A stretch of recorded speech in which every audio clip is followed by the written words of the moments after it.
আপনি দুইটা স্টুডেন্টকে নিয়ে উপদেষ্টা বানাই দিচ্ছেন, ভুল করেছেন।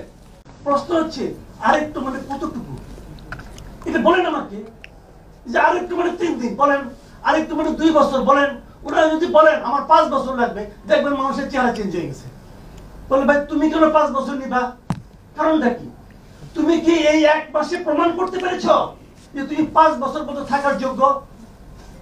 পেরেছে প্রমাণ করতে? দেখেন আমি একটা কথা বলি, দ্রব্যমূল্য, বিদ্যুৎ, আইন শৃঙ্খলা, এই 3টা খাতে এই সরকার মিজারেবলি ফেল করেছে। অন্য সময় হলে এই সময় আন্দোলন হতো, আন্দোলন হচ্ছে না কেন? হচ্ছে না এই কারণে আমরা আসলে একটা হাবিয়া দুজকে ছিলাম। আমরা হাবিয়া দুজক থেকে বের হয়ে এসেছি।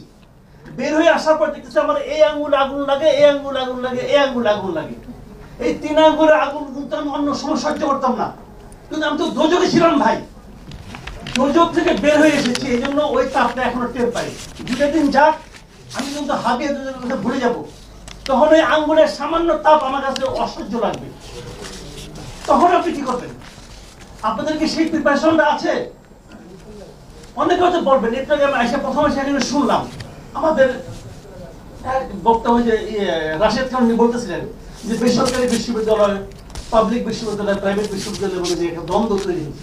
এই দ্বন্দ্ব তো অবধারিত। এই সরকারের প্রথম ভুল যেটা ছিল, ভুল আছে কিন্তু আপনি বলবেন যে হাতি ভুল ধরেন কেন? আরে ভুলই তো ধরবো, তারা তো ফেরেশতা না, মানুষ, তো মানুষের ভুল হবে না? আপনি যদি মানুষের ভুলটা ধরিয়ে না দেন, সে নিজেকে ফেরেশতা মনে করতে থাকবে। যেমনটা আমাদের আগের প্রধানমন্ত্রী মনে করতেন যে ঈশ্বর এবং সে মাঝখানের কেউ নাই, কাছাকাছি, কারণ ওনারা কেউ ভুল ধরে দেওয়ার সাহস পেত না। সবসময় দেখতেন আমাদের বন্ধু বান্ধব যে এমন হাত কষলাকষলি করতো, আমার ধারণা চামড়া বোধহয় 1 মিলিমিটার ক্ষয় হয়ে গেছে। এবং এগুলি করতে করতে তাকে বোঝানো হয়েছিল যে আপনি আসলে প্রায় ঈশ্বর, একটু বাকি আছে। তো এখন সেই বিষয়টা হবে, আপনি যদি সমালোচনা না করেন, এরাও ভাবতে শুরু করবে। যেমন আমাদের অনেক ছাত্ররা কিন্তু মনে করা শুরু করছে যে আমরা এই দেশটাকে স্বাধীন করে দিয়েছি। না রে ভাই, ঘটনাটা সেরকম নয়। আপনারা স্পার্কটা জ্বালিয়েছেন, কিন্তু স্পার্কটা জ্বালানোর আগ পর্যন্ত দেশালায় কাঠিটা আপনি জ্বালাইছেন, আমি অস্বীকার করি না। তার আগ পর্যন্ত এই যে আগুনটা জ্বলেছে, কাঠটাকে কেটে আনা, শুকানো, একসঙ্গে জড়ো করা, এই কাজটা গত 16 বছর ধরে দেশের প্রত্যেকটা মানুষ করেছে। তো তাদেরটাও আপনি একটু স্বীকার করেন। প্রথম ভুলটা হয়েছে আমাদের প্রধান উপদেষ্টা আইসা নিয়ে বললো যে আমাদের প্রাথমিক এমপ্লয়ার হলো ছাত্ররা। এটা উনি বলতেই পারেন না, উনি একটা মহা অন্যায় করেছেন। এবং এই যে বলেছেন, বলাতে সবাই মাথায় উঠে গেছে, আমি তো এমপ্লয়ার, তোমার আমি যে কোনো সময় সরাই দেবো।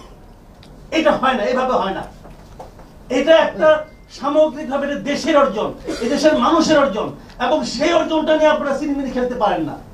আমি আবারও বলছি, যে সুযোগ আমরা পেয়েছি, আমরা আর ইহকালে এরকম সুযোগ দ্বিতীয়বার পাবো না। আমরা যদি এই সুযোগটাকে নষ্ট করি, নিজেরা ধাক্কাধাক্কি করে, তাহলে এর চেয়ে বড় হতাশা এই জাতির জন্য আর কিছু হবে না। রাশেদ খান যে কথাটা বলেছিলেন, বিরোধ তৈরি হয়েছে, কেন হয়েছে, কেন হবে না? আপনি দুইটা স্টুডেন্টকে নিয়ে উপদেষ্টা বানাই দিচ্ছেন, ভুল করেছেন।